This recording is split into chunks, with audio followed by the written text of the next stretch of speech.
Not a lot of times people get resurrected, but even fewer times does someone get resurrected twice. That's a Sir Daniel Fortesque exclusive for ya. And honestly, there's probably no one better to save the world again from the hands of evil demons. This action-adventure title packs everything you'd want from a PS1 game. Fun combat, an interesting story, iconic characters, and levels that always throw an unexpected turn your way. Developed and published by Sony Computer Entertainment 2 years after the original release. This sequel takes the already successful formula and tweaks it just enough to respect, while also improving the initial masterpiece. So sit tight, because today we're playing MediEvil 2.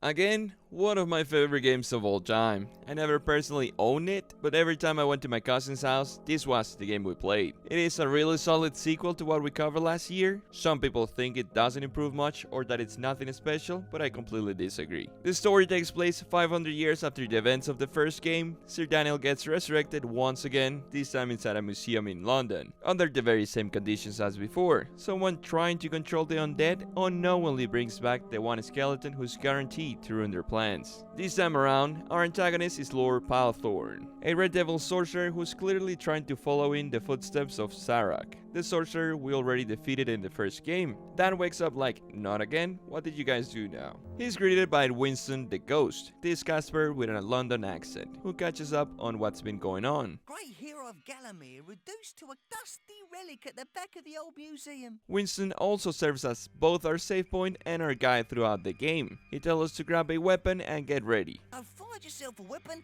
and get ready for a scrap.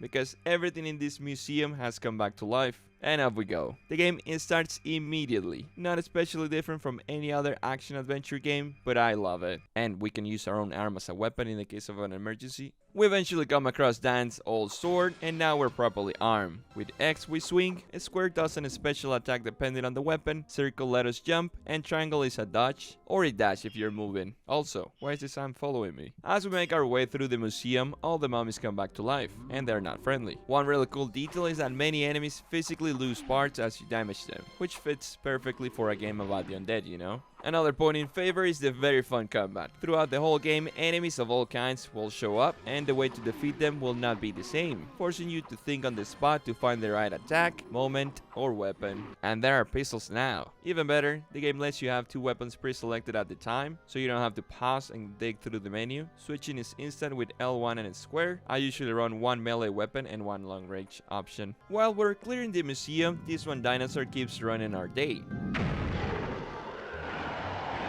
constantly showing up, sending his distinct minions at us and putting us in tight spots. This very first level tells you everything you need to know about MediEvil. On top of everything I mentioned, there is money you can collect to buy items from the spiff, this Resident Evil 4 looking merchant. You can also find shields that absorb damage instead of your health if used properly. Your health bar sits at 300 points and can be restored using the vials found throughout the level. And killing monsters is fun, yes. Now there is a purpose beyond this non-stop action. Defeat enough enemies and you unlock the chalice. In the original MediEvil, the chalice let you access the Hall of Heroes for a reward. In MediEvil 2, it directly grants you an upgrade in the next level. I have to say it, the combination of Winston's accent and the loading screens really reminds me of the very first Harry Potter game. Look at this and tell me I'm wrong. Alright Dan, you've come a long way. I'd save if I was you. But you're Celis. You're wrong. Shut up. Winston tells us to save the game. If you're fluent in game language, that means boss fight. Take care of things, and afterwards, if you're alive, I will present you my boss, he says. We walk into an empty room, the door slams shut behind us, and bones start assembling themselves through some dark magic.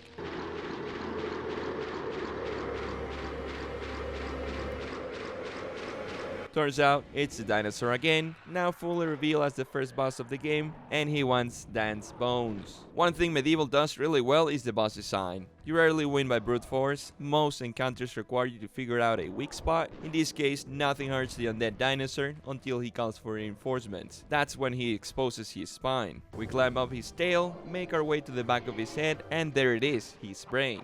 Now he's in big trouble. Quick interlude to appreciate the scenery, the music, and the camera work in this type of scenarios. Top notch. We destroy him, or so we think. His bones fly everywhere, straight into a second flying dinosaur. Phase 2. This time we can climb him, but we do have a pistol. And after playing Red Dead Redemption more times than I like to admit, we know exactly what to do. Once he calls for reinforcements again, we shoot his exposed brain. Dinosaur defeated for good. He leaves a life bottle behind, which not only heals you, but it acts as a permanent extra health bar. Pretty much the best upgrade you could ask for. And all of this, that was just the very first level of the game. We move forward and reach the professor's lab, our hub for the rest of the game. We met Professor Hamilton Kift. He asks how we're doing and if Dan is pleased with coming back.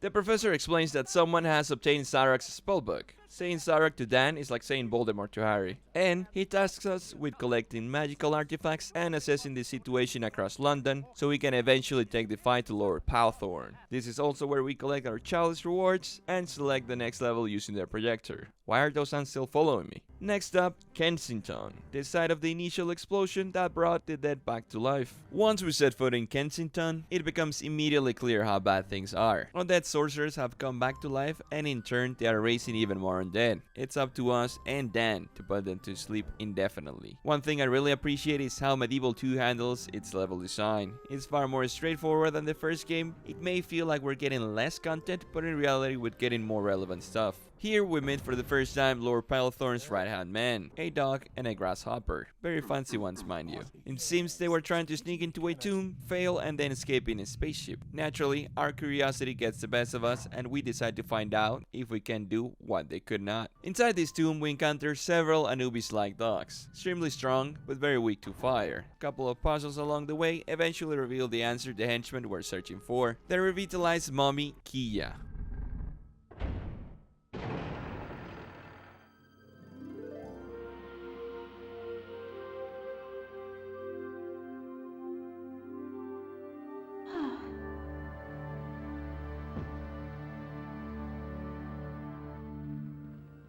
We take her back to the professor's lab. Dan explains what he saw as best as he can, and the professor's response is exactly what you will expect. He instructs us to kill more zombies to power his machines. The challenge reward in this level gives us the hammer, one of my favorite weapons from the first game. The next level, known as the Freak Show, takes place in a circus plagued by just about everything imaginable. Bizarre monsters, clever puzzles, trampolines, and most importantly, a familiar enemy making a comeback, the imps.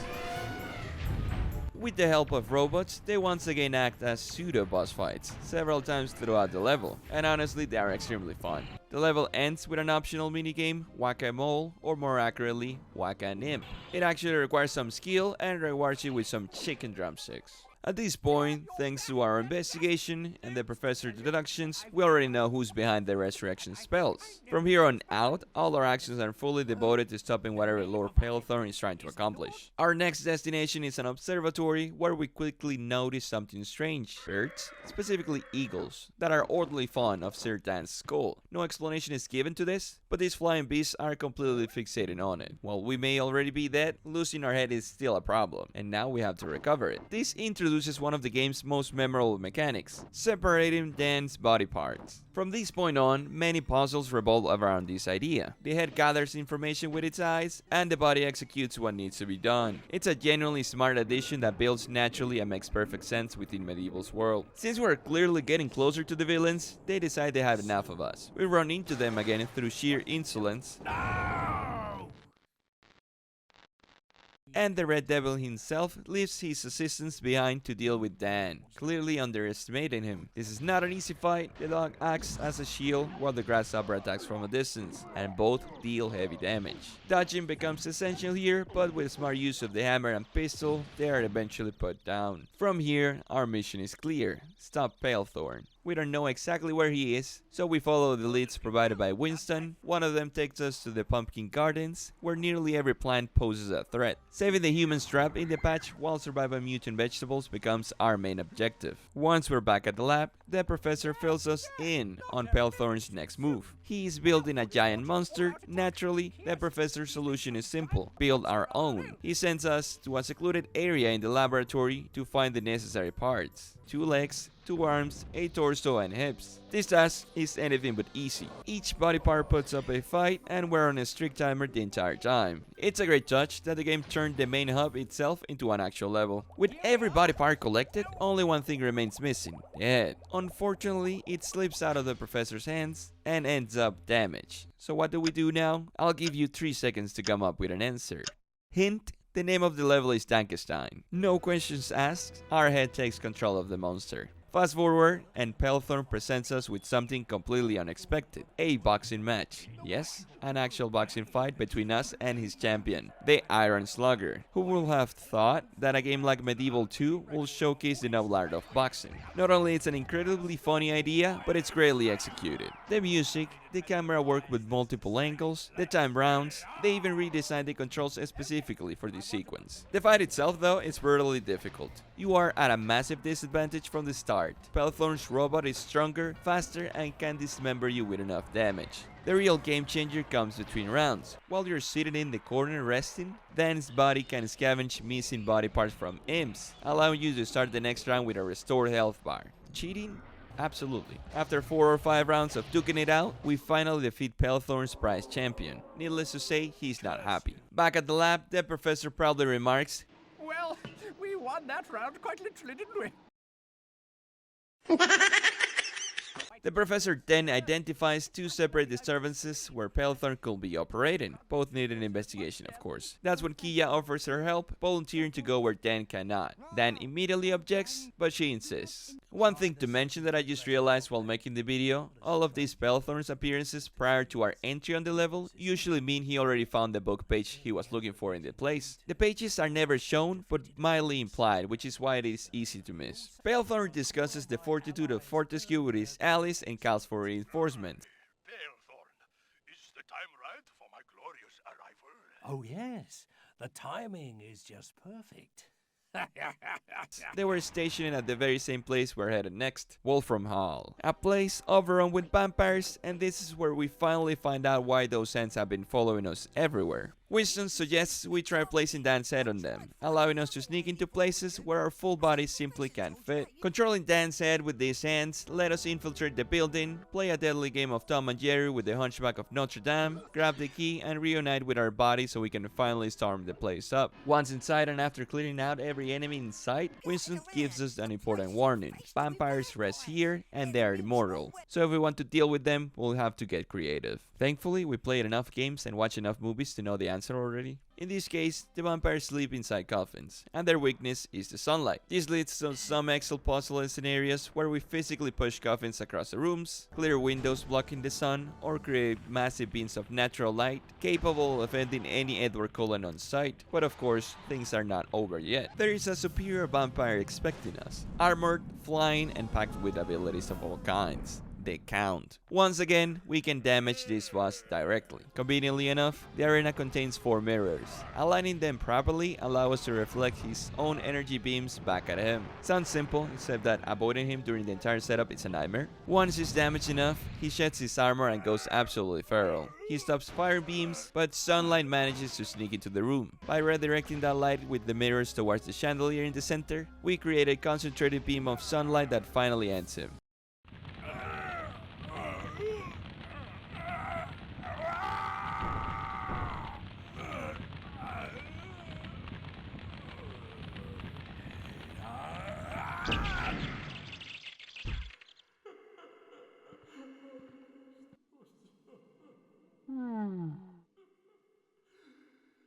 Nothing really faces this man. Back at the lab, Kiya still hasn't returned from Whitechapel, so it's time to find out what happened. This city has an undead problem, which we take care of, and Winston tells us his last lead on Kiya points to a nightclub. He also warns us that the living aren't exactly fond of seeing the undead walking among them, we cannot fight them, so we'll have to avoid detection while investigating. We find some fancy clothes, facial hair, and a permit that let us access the club. Navigating the city is a maze, so this took me a while. Inside the club, the pianists tell us that the Egyptian, our friend, went after someone known as the Ripper, possibly an ally of Pelthorn. How and why do you go after someone named the Ripper? Once we head outside of town, we witness Kiya being brutally executed. Cold, merciless, right in front of Dan's single eye, her soul vanishes before him. Brutal. Back at the professor's lab, Dan is clearly defeated. He refuses to do any more work for Hamilton, he doesn't care anymore and storms off and ends up in the lab sewers. Here, I was fully prepared to fight these weird green creatures called Molochs, only to find out they're friendly. Not only that, but they worship Dan, there's a statue, and they refer to him as the Great One Eye. They ask for his help to defeat alien creatures and rescue their kidnapped women. Dan doesn't even agree verbally,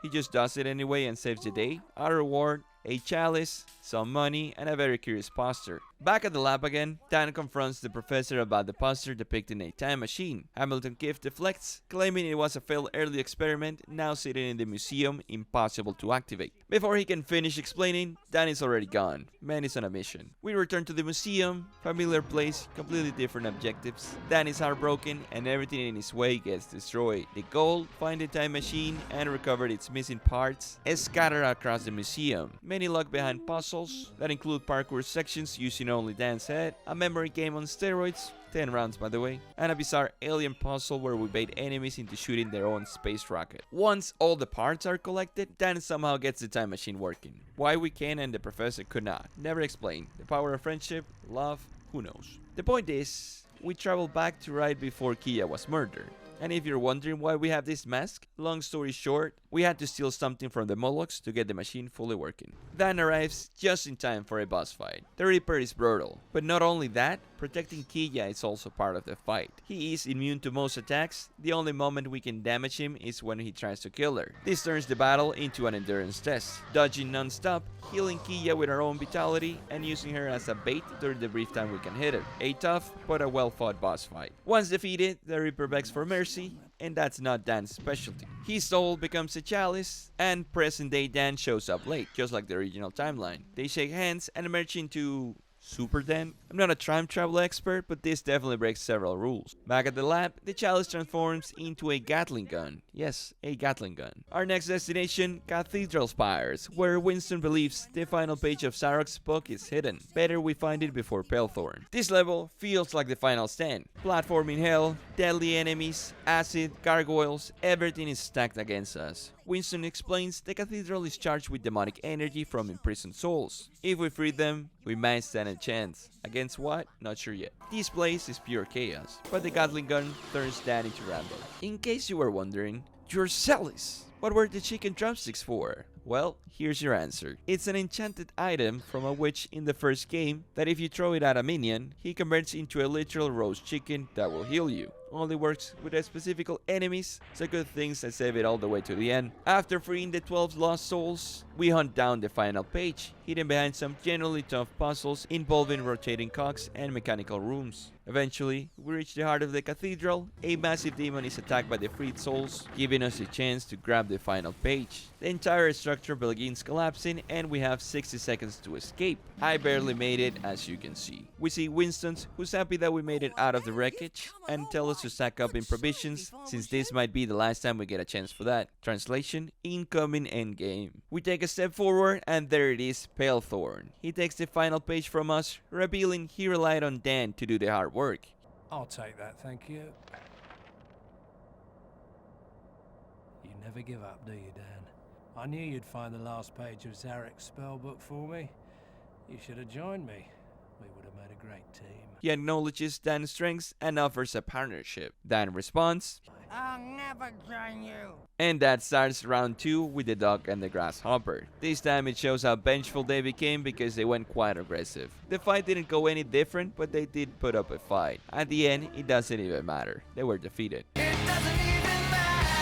Only one more man stands across Sir Daniel Fortesque. Lord Palethorn still doesn't have the courage to face us. He's not even impressed at the demise of his servants. Without wasting any time, he summons this creature from hell, and this is the final boss fight. How are we going to defeat this thing that's the size of a planet? On top of that, Palethorn shoots rockets and a machine gun from his ship.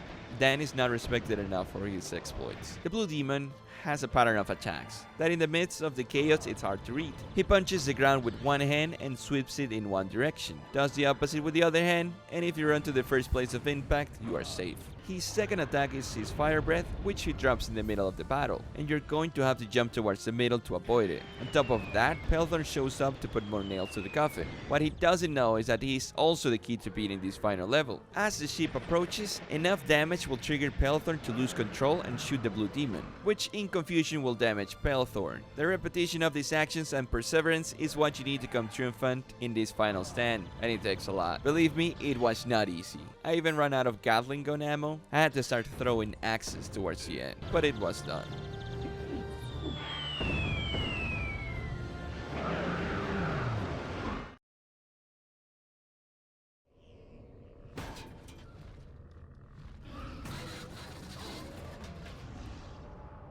Blue Demon defeated, Pelthorn ship destroyed, and only one undead man still standing. Pelthorn is defeated but not admitting defeat yet, starts having some regrets about what he couldn't achieve, sets a bomb with the intention of bringing down with him as well. This.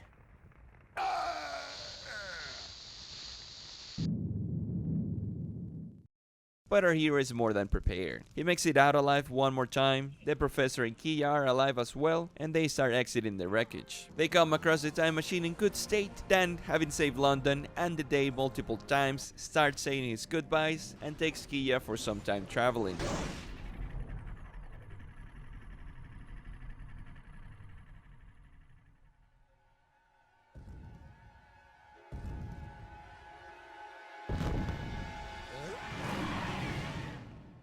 They end up in an alternate reality where Sarok and Pelthorn are fused together, the screen goes black, and the credits start rolling. What a game! Sincerely, one of the most iconic pieces of my childhood. Even today I can tell you this was great. After this, there is not much known about what happens to Dan after. There is some comics, there is a PSP game that reimagines the story, and there is the remake of the original game released in 2019. Hopefully, soon enough we'll get to them. I feel like this franchise should not be forgotten. If you like the video, make sure to hit the like button and subscribe. It helps me out a lot and might help others find the video too. Reminder that you can follow me on my other socials, where you can tell me what's your favorite hero. If you don't want to miss the full walkthrough, make sure to join the live streams I play a couple times a week. Thank you for watching the video until this part. My name is Yoursellis, and with nothing else to say, Happy New Year and good night.